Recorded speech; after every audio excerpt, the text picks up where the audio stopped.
Chris Lee and Blake Lovell of Southeastern 14 here to talk about the Texas basketball vacancy, as Chris Beard was let go by the university yesterday in light of some very disturbing allegations that surfaced in December.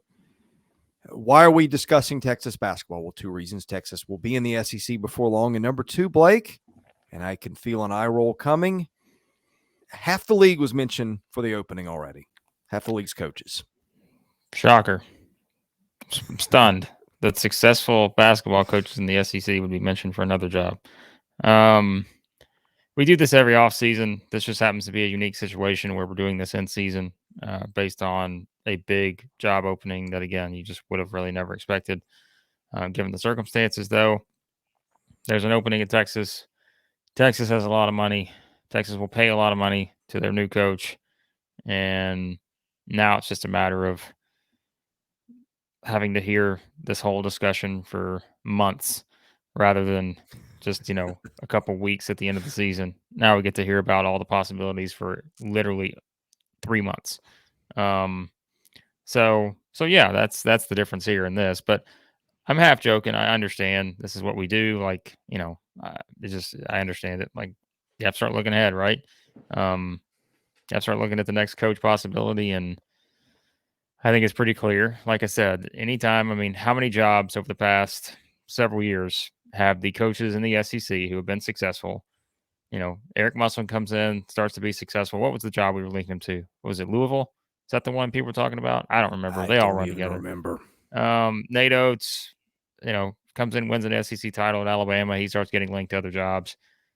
Why not? Right? Like, sure. If I'm a team that wants to win a championship, I'm going to go find another guy that's won a league championship. And so, yeah, that's the deal. I know The Athletic, everybody's kind of talked about the list they put out. Other people have talked about it, a short list, because, again, that's what gets the most attention. And I understand it. We do the same. It's fun to talk about. I don't know if fun's the right word for me sometimes, but it's something you have to discuss.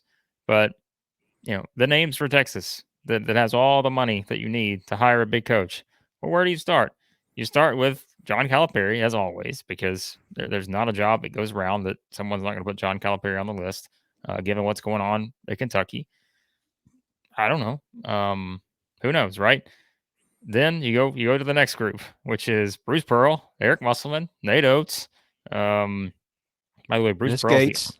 Dennis Gates is on the Athletics. Your client, Dennis Gates, was on the Athletics list. Good job, my man. Listen, you just got him a pay raise. I'm not saying, I know we got to talk about this for 3 months, but that's not to say I'm not going to do my job for the next 3 months either to get, I got a pay raise after year one. But yeah, it's like I said, it's going to be frustrating for fan bases to have to mention that, talk about this for months, because remember, they're not Texas isn't hiring a coach unless it's Rodney Terry, who's already there, until after, the tournament, unless one of these teams get knocked out. But all the coaches we're talking about, we think, are probably going to be NCAA tournament bound. So that's a long time. We're talking about at least 2.5 months here. So I don't know. Continue on however you want. I'm just going to sit back and listen to you talk.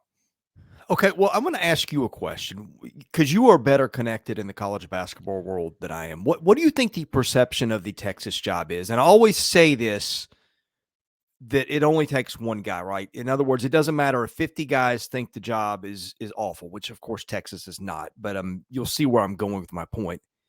If one beauty queen wants to go out with you, then you're going out with a beauty queen. Texas has always had expectations that outstrip performance, I guess is the best way to say it. Not saying that Texas can't be a great job or isn't a great job, but there's been a disconnect between what Texas has thought it was and aspired to be and what it's been, although Texas has been really good. Let's don't get that wrong. It hasn't been to a Final Four since Rick Barnes took it there, but still a program that's in the NCAAs most years and a lot of years wins some games. So this is not a shot at Texas. It's just, look, I don't know that it's like the number one or number two job in the country, but it is certainly a good one. What is your feeling on how attractive this job is? It's attractive based on how much they're going to pay. Chris Beard, I have to find the list, but I mean, he's easily in the top 10 paid, right? Um, Got to be. yeah. So I mean, yeah, I don't know the exact number. Someone will find that, I hope, and let me know. But I want to say he's probably like 5, 6, 7, somewhere in there. I would think at least. So yeah, I mean, that's attractive for a lot of coaches. And like we say, it's people can say that money doesn't matter and it's all about pride, and it's great to say, but money matters too. And Texas will go out and spend a lot of money on their next coach, I would think. Now, I don't know what the. I mean, here's the question, right? Is in terms of like the beard thing, I feel like it's not over in terms of you know what I mean. Like I know they fired him, but like I feel like there's going to be one of those. It's going to be like a process where he probably tries to appeal or take it. I don't know. Like there's a lot of those things that we don't know yet, based on how this whole thing plays out, I suppose. So like money tied up, and I have no idea. But does it really matter when it comes to really if Texas wants to spend money, they've got the money to spend. So I think in that regard, it's a successful job for a lot of people is to say, oh, I'm going to go be the coach of Texas. That's pretty good. And remember, they are coming to the SEC, so they're going to get in on some of that SEC network money and all that. Now they've got what's the have we even gotten to that point like the Longhorn network and all that? Like what's the I don't know, like what's the status? Like is that still a thing? That's Like a are they good still question. because like we I coming to the think it SEC is. I don't know. Like Texas fans I'm sure will be in here. So we're not asking like Well, we're look, just why I would have the no idea. Longhorn Network go away? I mean, we don't, I don't get it where I am, but why would that go away until Texas Yeah, is out of the Big 12? Because they did right. it in the Big 12, and why not continue it? Of course you would. Yeah, that's what I'm saying. Like, I don't know. And then look, that's a financial thing too, and I don't know all the logistics of that. So, because I mean, it's tied to ESPN, right? Yeah. So, I mean, Yes. I don't know. Again, that's just the point is we're kind of talking through some other things that will be important to talk about once Texas is on the way officially, which they are, but closer to that date. Um, money is not a problem to say that. Like, money's not an issue. So I think in that regard, it's a good job. They're coming to the SEC. Like I said, adding Oklahoma to obviously football wise, that gets most of the discussion, but we're talking about adding two, good basketball programs to the mix. Texas, a top 10 program, under Chris Beard here. I mean, that's kind of where it was at. So I think if you ask coaches, it's a very attractive job. And I would say one of the more attractive jobs in the country due to the possible financial gain and recruiting base, all those kind of things. Like I think those are all important. And so yeah, it's definitely a big time job. So Okay. When I was looking through the list of candidates, and sometimes you just kind of laugh at these, and there's always well, you got to ask. I mean, sure, ask Jay Wright, Brad Stevens. I don't think those guys are coming to Texas, but I get it, because you're no worse off. But one that stood out to me, and I can go both ways with this argument. John Calipari at Kentucky. That is a situation that the fans are increasingly restless. The people that cover the program are increasingly critical. It seems like that marriage has worn out its welcome in Lexington. So to me, from him getting out and getting the next decent job, I mean, Texas is more than a decent job, but you know what I mean. It's kind of like when Shaka Smart left Texas to go to Marquette, right? Sometimes you're just better off relaunching your career somewhere else. It seems like, and look, Kentucky can win 20 games in a row. We're doing this the first week of January. So if you're watching this in March and we look stupid, let's clarify when we are doing this. But at the time we are doing this video, Blake, you know as well as I know that everything, patience is starting to wear thin in Kentucky, which at this point probably should have a win-loss record this season better than it is, coming off a season in which Kentucky lost to 15th seeded St. Peter's in its NCAA tournament opener. My question is, what is the perception of John Calipari in terms of fitness for other jobs? Because the talk in Kentucky, fairly or unfairly, is that the game has passed him by. And you have certainly been critical of his offenses at times, and I don't know that you were necessarily wrong about that. the thing with John Calipari though is still he gets players. And Yes. I there you can say everyone gets players, and I think in this era, like we said, that's the difference, right? Is he's not getting all Nobody the gets them players like anymore. him. Yeah, I mean he's not getting all of them anymore. It's much more spread out because of transfers and other factors. But he can still get players, and and next season's class is an example of that, right? I mean, we've kept talking about next season's recruiting class for Kentucky. Like it's a whew, like it's a good one. And so I think when you look at it from that standpoint, understanding the group he has coming in next season, I think that's one of those things too where like if this is let's say this season Kentucky gets in the tournament, loses in the first round. To me, I feel like that's where it goes into next season where it's like, all right, like this is the last stand where you've got this incredible recruiting class coming in with 4 of the top 10 players in the country, and like this is it.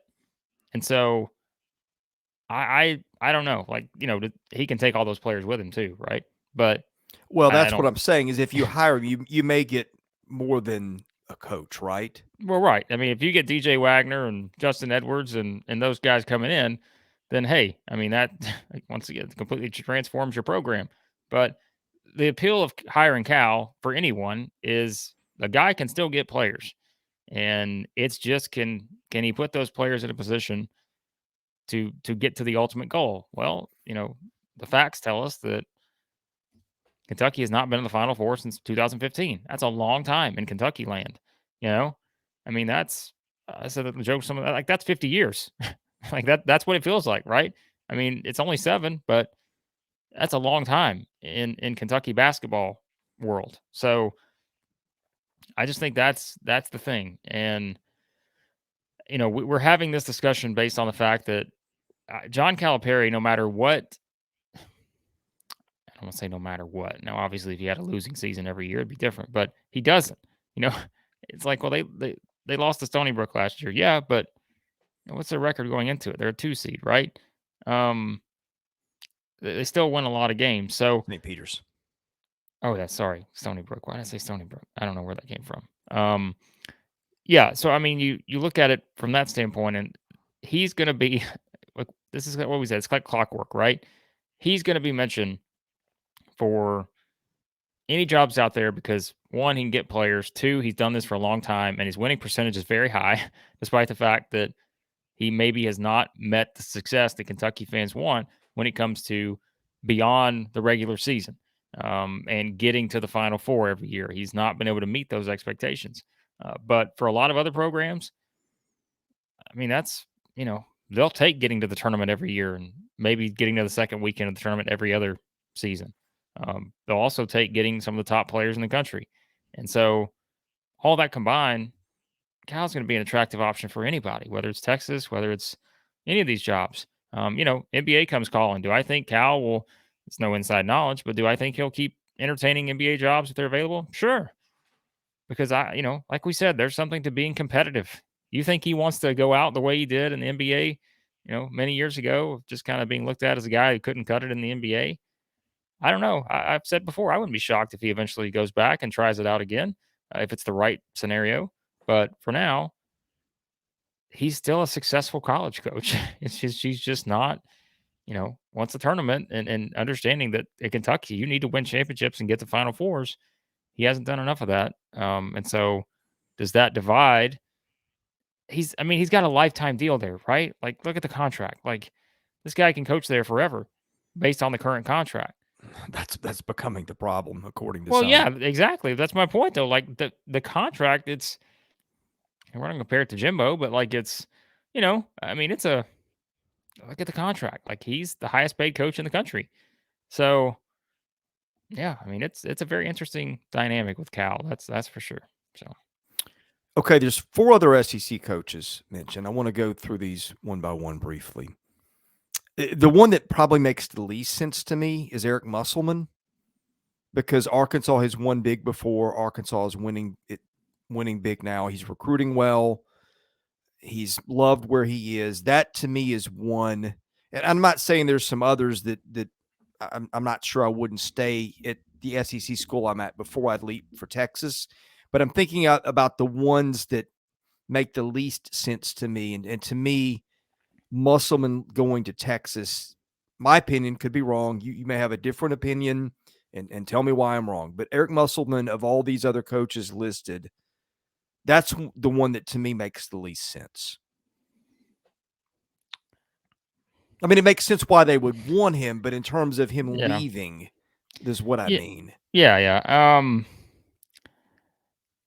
Yeah, I guess. I mean, I still. I mean, he just signed that contract. I don't know what the details were, but we talked about that. I feel like at some point. What's he getting paid? Over $4 million a year, something like that.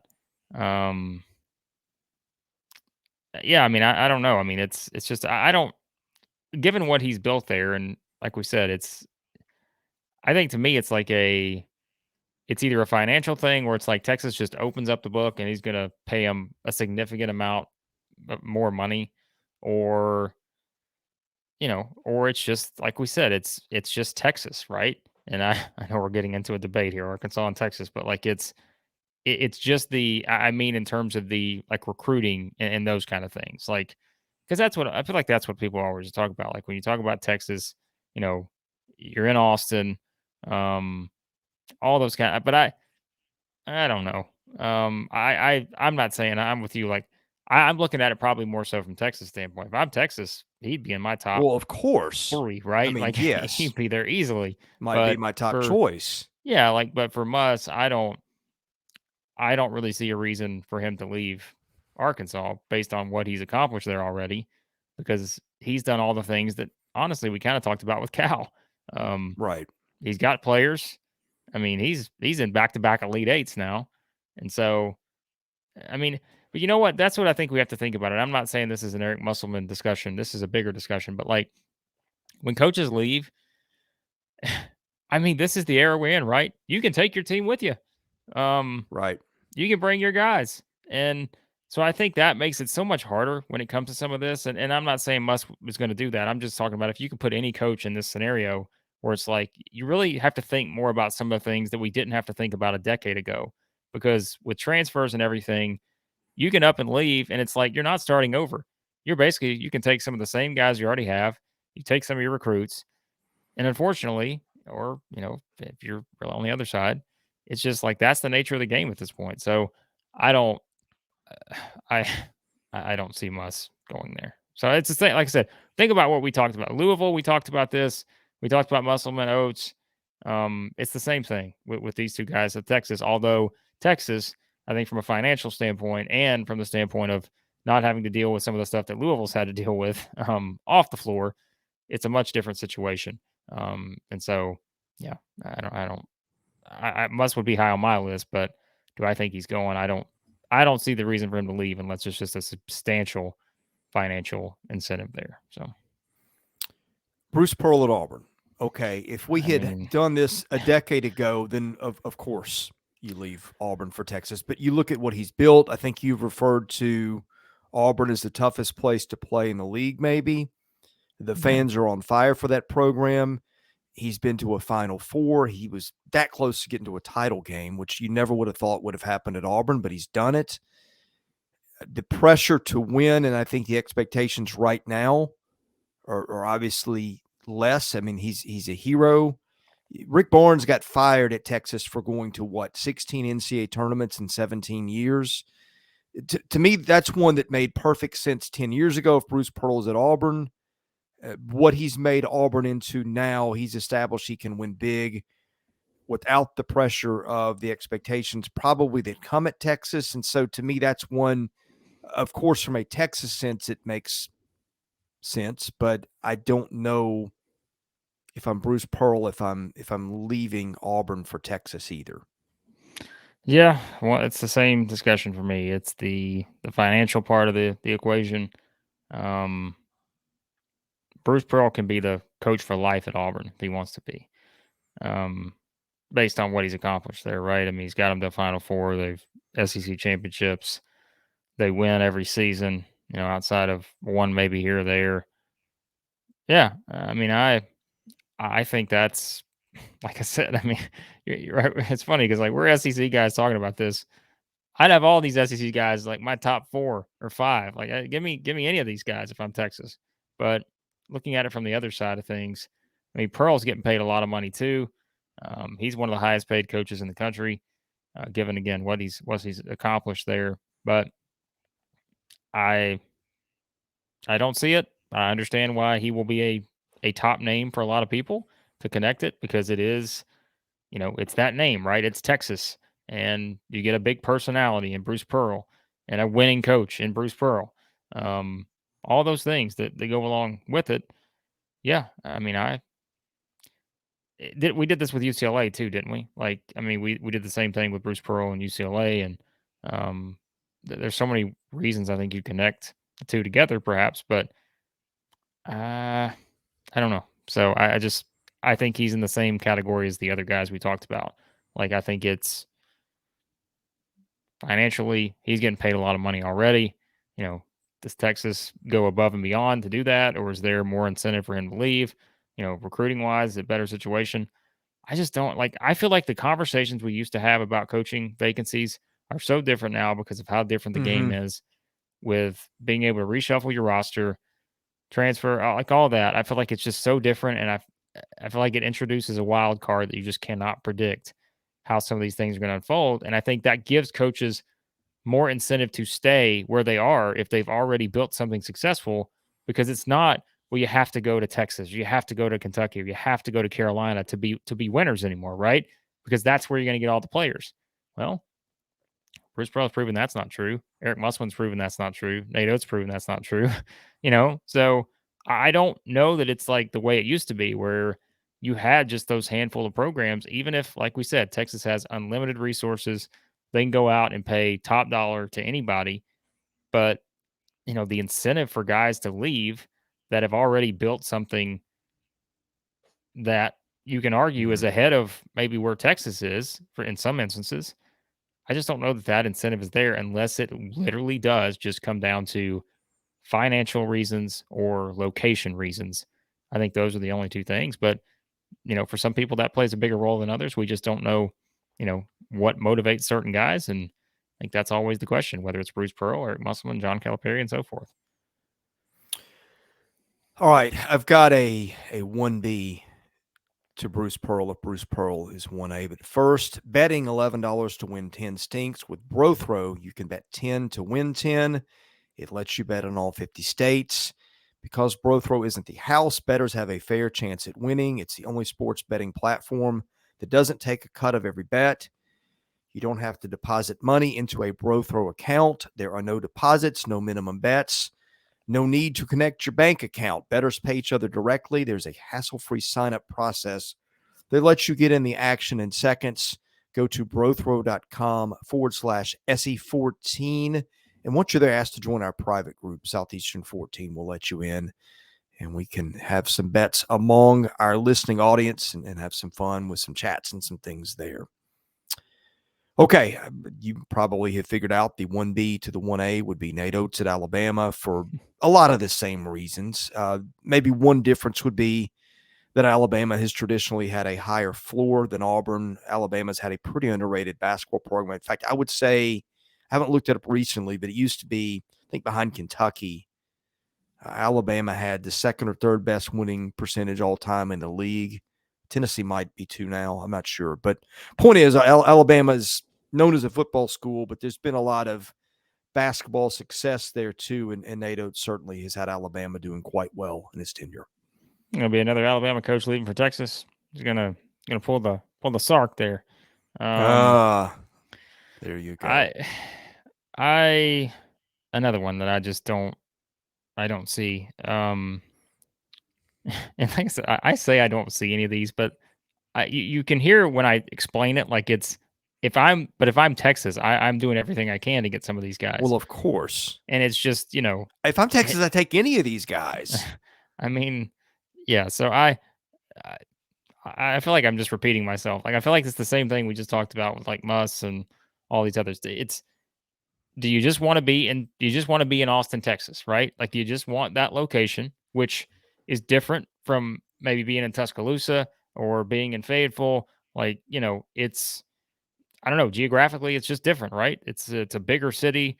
I don't know, like some coaches may prefer that. And they just prefer maybe the the lifestyle that comes along with being in Texas. And like I said, you look at the recruiting base, like there's a lot of positives with the job, and I don't want to act like we're There's not a ton knocking of the Texas positives with job. the job. Yes, Yeah. I mean there's so, and that's why we're discussing these names, right? If there wasn't so many things that were attractive about this job, we'd be talking about the middle of the pack coaches somewhere else, or we'd Right. be talking more about mid-major coaches on the rise. But Texas isn't hiring a mid-major coach on the rise. Like they're going to go out and get a big name, and I feel like that's it, unless they keep Rodney Terry, which I don't think's outside of the realm of possibilities. But I just feel like they are going to want to immediately make a big splash because why? They made a big splash with Chris Beard, and they've become a top 10 program. So how do we stay there? Well, I think you got to go get someone else that is a proven, winner and has done it, over the long haul and been able to kind of prove that. So yeah, I think it's, Nate Oats, like we said, he came right into Alabama, won an SEC championship. They look like the favorites to win the league this year. Um, them in Tennessee. So yeah, Nate Oats would be on my list too. But it's it's the same stuff. It's financially, what are you getting paid? How much more is it getting paid where you are? And do you just want the the city? Do you want the location? Like geographical things matter, as we said. Some guys maybe are looking to move to a more, you know, place that they feel like geographically is better for them. But there's just so many factors that I just don't even know how to properly equate um, any of these guys for this job. Listen, we're not talking about Rick Barnes, because Rick Barnes is a successful SEC coach too, right? Are you So sending Rick Barnes back to can, Texas? Is that what you're can doing we, here? listen, I'm pointing it out. If you're going to come calling for all the successful SEC coaches, you got to put Throw him Rick in there Barnes too. in there too. So come on, Texas. No, It would melt the internet.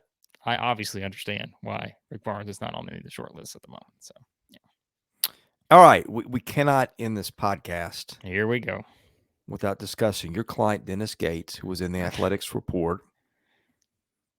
Dennis Gates should coach anybody anywhere. We know this, right? I mean, Dennis, if the Lakers want to hire Dennis Gates today, Why did the then it's 98 a Bulls no-brainer. not call Dennis Gates is what I want to know. I don't know. I mean, Dennis Gates in diapers would have Yeah. led the Bulls to a He title. was a leader right out of the womb, is what I've heard. Right. So I've heard the same. yeah. In all seriousness, love what he's doing at Missouri. Is it just too soon though for a job like that? I mean, I'm not saying he couldn't do it because he recruits like his pants are on fire, but and you can look at the coaching and see what he's doing. He's brought an exciting brand of basketball to a place where it was just dormant almost. But with the other guys we've talked about, we're looking at Final Fours, Elite Eights, national titles, things like that. I mean, 1.5 season at an SEC job with three pretty big wins so far. Look, I mean, if we get to the end of the season and he's 28-4, maybe this is a different conversation, or maybe it's not. Maybe they just say, hey, it's one season. I'm curious what perception would be.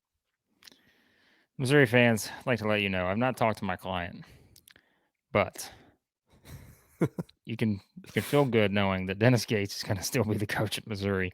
Like you said, look, if they come out and he just has the type of season that they win the SEC, they get to the Final Four, you know what I mean? Like, I mean, those kind of things. If Texas goes out and says, "Hey, we're gonna give you $8 million," like we see what your agent has seen, and we're just going all in on you, then maybe. But I put him behind in this list because I just think it's not happening. So that's all I got. Like I don't it's not gonna happen. I think he's there to build something at Missouri, and leaving after one season I don't think is in the works, unless, like you said, it's just an unprecedented, like Missouri wins the national I mean, I don't think even then he's leaving, right? Like that's, in a sense, keeps him at Missouri, in my opinion. So no, I'd less than 1%. True or false, your New Year's resolution was to bring Dennis Gates into every video we do, whether it's football or basketball. Well, listen, I mean, I feel like the Athletic is putting me in the spot because putting him on that list, not your fault, my honor. I had no desire. I was not going to mention him at all, other than maybe getting him a few more dollars in Sure his you aren't. pocket. But I I don't see it because look, the thing with Gates is, and I'm going to bring this up, and I'm not saying it's going to happen, but everyone is going to talk about Dennis Gates eventually taking over for Leonard Hamilton at Florida State once Hamilton retires. Which, like I said, Leonard Hamilton is. I'll look it up again. We've talked about this before, but I mean, Leonard Hamilton is 74, going on 40. Ooh. I mean, this guy hasn't aged in 2 decades. So, I mean, I just don't. That will be the discussion, I think, for Dennis Gates' next move. It's not going to be to Texas, and given the circumstances and scenario right now. So, How old's Jim Larinaga? He's in his 70s, right? probably, yeah. What is it with old coaches in that state? I mean, listen, I know Florida State's probably not having the season they want, but these guys are winners, and They are. yeah, winning keeps you young. So that's maybe I don't know about that. Getting to that point. Listen, here's a name, a non-SEC name. All right, we talked to this guy before, and it's already been shown on some of these lists. But if I'm Texas, man, I am giving a call to Jerome Tang because look at what he's done with Kansas State so far, and that's again the question, right? He was at Scott Drew with Baylor so many years. The guy knows the Big 12, which of course they'd be in the SEC eventually, but he knows the area. He knows how to recruit. I know it'd be a blow to Kansas State, right? If he left after a season, but I can't tell you I wouldn't he'd be on my list of people to call. Because I told you before, I thought I was very impressed with him. We talked about him, I think, back in the day as a Missouri candidate. And I am really impressed with him, and I think he's going to do a fantastic job no matter where he's at. So he's someone I'd put on my list too if I'm Texas. So, and he just beat him 116 to 103, by the way. So. Oh yeah. Snipe somebody else, snipe another Big 12 coach for your job. Yeah. Last one didn't work out so well. Well, I mean, it did until it didn't. But parting thoughts. Well, I mean, are we going to make a prediction here? Like, are we going to make our January the 6th prediction on who the next coach at Texas is going to be? We've done really well with these way too early predictions. We've nailed a couple. Yeah, I mean, which ones did we get right? We did Hugh Freeze. The Hugh Freeze. Yeah, that's right. And then Olive Liberty came to us and told us we were crazy. Until we weren't. I mean, we are, but we still got it right. We did the Brent Venables one. That was a little bit of a shot in the dark, but we were out in front on that one. Well, this one, did you call your client to Missouri? No, I said he'd be in the SEC. I didn't say he'd be at Missouri, I don't think.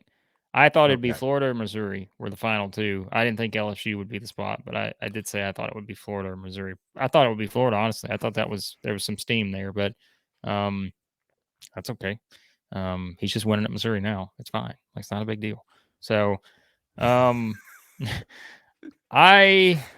prediction. I've seen. I don't have a gut feel on this at all. I mean, there's no way to know. Like, there were two.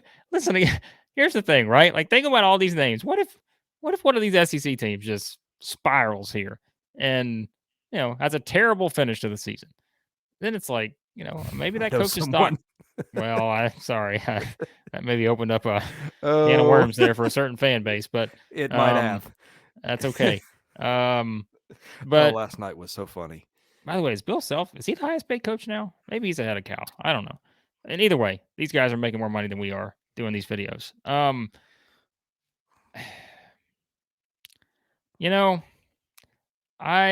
It was Gary Parrish, I think. Maybe he's the one that predicted that Rodney Terry may actually get the job. I just don't know about that. Like, I feel like Texas people are really split on that one. Like, you look at the Athletic, they did their survey thing today, and it was kind of half like, yeah, this makes sense or could make sense, and no, this doesn't seem to make sense. So that one's all over the place. And part of the not make sense is, like, they might just want to clean house from Chris Beard completely. That's kind of what that's fair or not, but yeah, I don't, like you said, that's probably not fair to Rodney Terry, but I would understand that move. So yeah, that's an interesting one, but it's it's an interesting one here because another name we haven't mentioned. I know he's not SEC based, but listen, if I'm making a hire anywhere in the country, remember that like any job, I don't care what the job is, not a care in the world. They could give me any job in the country. The guy that I'm gonna have I'm gonna call him. I know he's getting up there in age, but he's still gonna get me a national championship probably before he retires. And that is Kelvin Sampson. Like, and I know making the Ah, move from Houston to Texas is one that like I don't know. Like it's a, you know, I think there's something fun to the fact that maybe he just stays at Houston and keeps doing what he's doing. But I don't know. It's it's like I don't know that he would ever make the move. But that's someone I would certainly look at. But I have no idea. I'm rambling. I don't my prediction. I have no clue who gets the job. Would I be surprised if it's the top SEC coach? Nope. Because Texas could maybe put some resources into it, try to make a big splash. Would I be shocked if they somehow put a package together that was enticing? Because, like we said, we don't know necessarily what's enticing to some of these guys when it comes to again, it could just be as simple as geographical, right? Um, but at the same time, a lot of SEC schools now have resources basketball wise and have had some success basketball wise that makes you wonder what would be the tipping point if one of these guys decided to leave. And like we mentioned, the problem with trying to figure that out now is you have no idea how the rest of the season is going to play out. There could be things that happen behind the scenes that are like, you know what, I'm ready to get out of this place. I don't know, but yeah, it's a we're having this long discussion now, so we don't have to keep having this discussion for the next 2 months. So we're getting this 30-minute video out of the way now. So we will not discuss it again until Texas makes a hire if it's an SEC coach. So okay. Seth Davis, I'm reading his piece at The Athletic right now. He points out that Sampson's son, Kellen, is his top assistant and his designated successor at Houston. And Seth Davis just ends with this. It's unlikely Sampson would make the move unless Houston promises it will hire Kellen yeah, or Texas promises the same. So that's your sticking point in that. I could not. I mean, maybe when we're done with this video and 10 minutes later, there's a name that, yeah, this makes sense for this reason. I don't have a no, one I don't that's either. just kind of obvious. You got to let the season play out. Like that's the problem. Like you're not the issue is you're not hiring a coach this week. You're hiring a coach 2.5 months from now, and unless it's Rodney Terry, like we just don't. There's no way to project where any of these coaches are going to be at or what Texas's impression is going to be of a certain coach. Like I said, what if Kentucky just barely makes the tournament or something, right? Like I don't think that's going to happen, but it's like those are kind of things that then you start to look around and wonder, well, how does that change Cal's stance? How does that change Texas stance? You can do the same with all these others. So yeah, we can't possibly put together a fully informed opinion right now, knowing that Texas is not making this hire for a while. If it's like a top tier coach, now they could hire somebody else out there that maybe we're not thinking of. Maybe they'll get John Beeline or something. I don't know, but I just don't. Right now, they're not making the hire right now, so it's impossible to gauge what their mindset's going to be once they actually do make the hire. Well, and just again, we're doing this on January the 6th, 2023. So Yeah. if our takes look stupid or whatever later, just remember that date. This is when we're talking about it. Any parting thoughts from you? Well, I mean, here's the deal. I'm confident that if it is a top tier SEC coach, that coach will continue to be in the SEC, even if he leaves for Texas. Like he'll be back to Thank you for your outstanding analysis. That's why. There's my prediction right there. He will be back in the SEC even if he leaves for Texas. So Blake is known for going out on a limb. the fact that we talked about this for 40 minutes has infuriated me already. But I know, because we were shooting for what, 10 to 15? Well, I got nothing else to say. Please continue. All right. With that, we'll end the show. If you like our content, and we do football, basketball, and baseball in the SEC, hit the like button, hit the subscribe button. Both of those help us out tremendously. Thank you for watching. Chris, this video is for the commenters. Okay, we only did this Yes. for you guys. We know that the comments are about to be What's the secret just word for people that are this far along? well. We did this because we want you guys to tell us who you think Texas should hire Yeah. and is going to hire. Don't tell us like, oh, this guy would never go. Like we just kind of said that in a sense. Like we don't think some of these guys are going. But this is for you. This is for the commenters. Have fun. Be nice. Limit profanity, and use the code word Harbaugh. Because boy, there's a can of worms we just opened. Harbaugh. Yes. There you Harbaugh. go. So there you go. All right. Thanks for watching. He's Blake Lovell. I'm Chris Lee. We're Southeastern 14. We'll see you soon.